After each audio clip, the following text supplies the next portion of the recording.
Olá, bom dia. Fala Amanhã desta segunda-feira, 9 de janeiro, já está no ar. São 8 horas e 10 minutos. No programa de hoje nós vamos falar sobre o reajuste do aluguel. Começo de ano, geralmente, os preços sobem, né? Mas como entrar em acordo com o dono do imóvel? Quais são os direitos dos inquilinos? Um advogado fala sobre o assunto. Financiamento. Pesquisa revela que a linha de crédito é mais procurada por jovens. Mas como não se enrolar na hora de pagar as contas? É o que nós vamos saber já já. E hoje vamos falar também sobre as vítimas no mar. A Capitania dos Portos vai intensificar as fiscalizações. E o condutor que for pego embriagado vai ter que pagar multa, viu? Bem, eu começo o programa de hoje alertando a população. Você que vai para o trabalho de ônibus, saiba que vai ter que desembolsar mais dinheiro, viu? O aumento das passagens do coletivo já está valendo. Os ônibus Transcol passaram de R$ 2,30 para R$ 2,45. E os coletivos de Vitória subiram de R$ 2,20 para R$ 2,35. E mais uma vez, os estudantes que não concordam com o aumento todos os anos no período de férias prometem fazer uma passeata saindo da ponte da passagem às 3 da tarde. E nós queremos saber a sua opinião. O que você aí de casa acha do aumento dos preços das passagens de ônibus? Participe, mande a sua opinião, seu comentário para o telefone 3331-7007 ou pelo nosso e-mail falamanhã@redevitoria.tv.br. Você também pode deixar o seu comentário no Twitter ou no Facebook. Participe que a gente vai ler aqui ao vivo, viu? Por falar em reajuste, no início do ano, muitos contratos de locação de imóveis vencem, né? E com isso, são feitas as correções do valor do aluguel, com base no Índice Geral de Preços de Mercado, o IGPM, que já ficou conhecido como a inflação do aluguel. Mas o que o inquilino e o proprietário podem fazer para entrar em acordo? A quem recorrer em caso de problemas?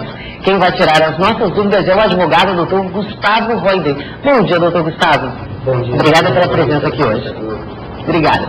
Bem, enquanto alguns rebolam aí para pagar aluguel, tem gente que lança a mão dos financiamentos para comprar a casa própria. No caso dos jovens, essa linha de crédito é muito procurada também para compra de motos ou carros. Foi o que revelou uma pesquisa realizada pelo Serasa, que confirmou que os jovens são os maiores consumidores de crédito do país. Mas como controlar as finanças e não ficarem inadimplentes? Quem vai dar as dicas pra gente é o analista financeiro Roberto Felipe. Bom dia, Felipe. Bom dia, obrigada pela presença aqui hoje. Eu que agradeço estar aqui mais uma vez. Bem, acho que vamos falar de aluguel de imóvel, você pode ajudar a gente também, Felipe, nessa briga. Geralmente, começo de ano tem reajuste, a gente falou aí, reajuste no preço da passagem, já comentamos reajuste da Rua do Sol, são vários reajustes. O aluguel de imóveis também já começa o ano? Na verdade é o seguinte, o reajuste do aluguel, ele é feito no aniversário do contrato. Então, se o contrato for assinado em janeiro de 2011, ele vai ter reajuste agora em 2012. Então, não são todos os contratos que têm reajuste. Isso é interessante para o telespectador ficar atento. Depende da data que você entrou no imóvel, né? Exatamente. Você assinou o contrato e o início do aluguel. Então, não necessariamente de um ano haverá reajuste. E sim só aqueles contratos assinados em janeiro. Ou seja, se o proprietário do imóvel chegar agora no começo do ano para o inquilino, vamos aumentar esse preço, não. Tem que ser a periodicidade mínima que é de um ano.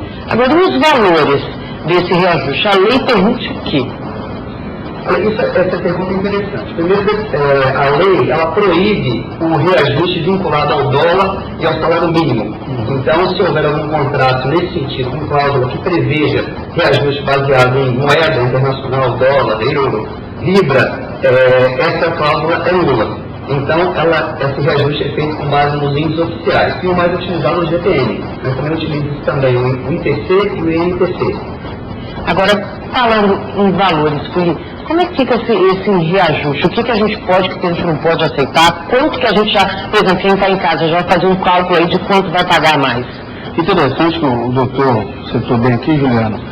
Você tem que entender qual que é a sua data base do aniversário do seu contrato. Quando nós estamos falando de reajuste em GPM 6,5% ao ano, nós estamos pegando o período de janeiro a dezembro. Né? Se minha data base for em junho, muitas vezes não vai se usar esse período de janeiro a dezembro, vai ser de junho a junho, né? Então, o que você não deve pagar mais é acima do valor de reposição da inflação. Você tem um IGPM de 6,5%, o proprietário chega, paga 10%, é por aí.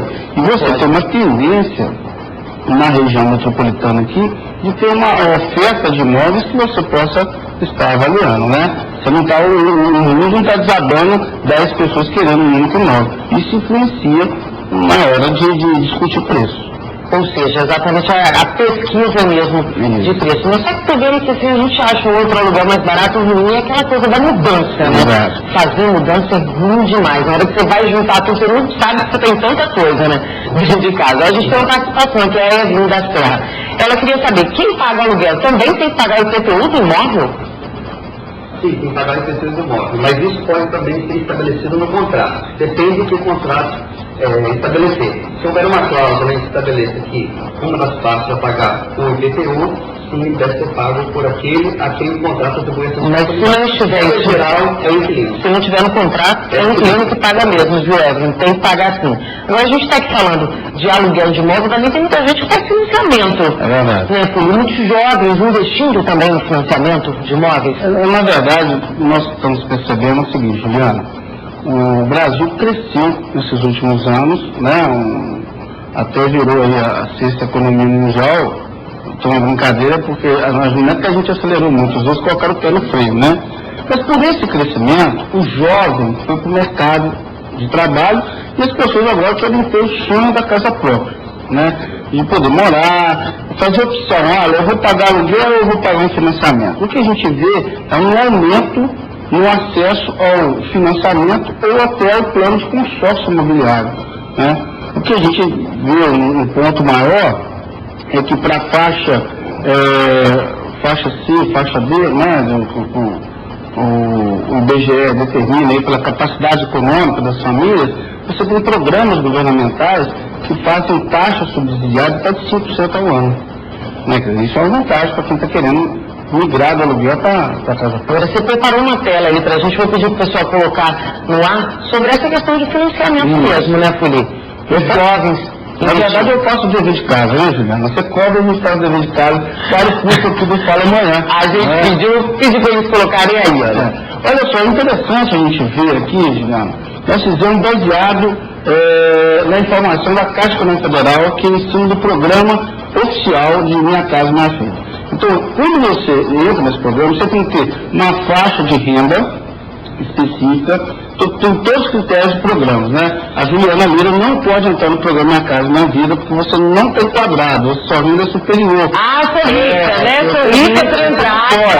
Mas nesse caso aqui, vamos fazer a nossa simulaçãozinha. Ela vai jovem com a renda familiar aí de bruta de R$2.000, ele quer adquirir um apartamento novo, tem a diferença se o apartamento é antigo, se é novo, e o programa tem as suas regras específicas. Então, a entrada dele vai ser R$12.000, R$2.843.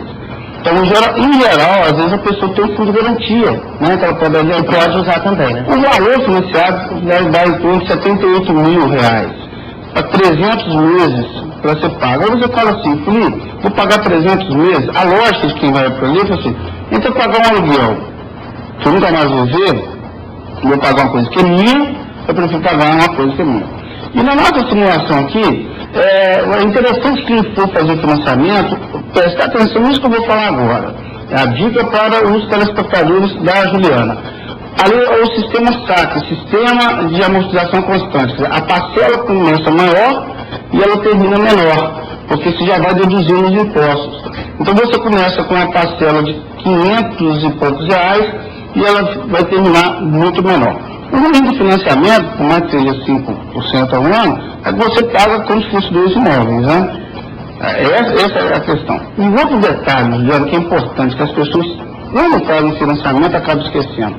Você tem que pagar IOF, você tem que pagar as taxas do banco e você tem que pagar o imposto municipal, o ITBI, por mudança do imóvel. E as pessoas, muitas vezes, quando financiam, pegam o dinheirinho dela, dá de entrada e esquece que tem que fazer outras coisas. Exatamente. Agora fui a gente falando aqui dessa questão da compra do imóvel, como não se enrolar? Quanto que a gente compromete do nosso orçamento? Porque o que acontece muito é as pessoas se endividarem, né?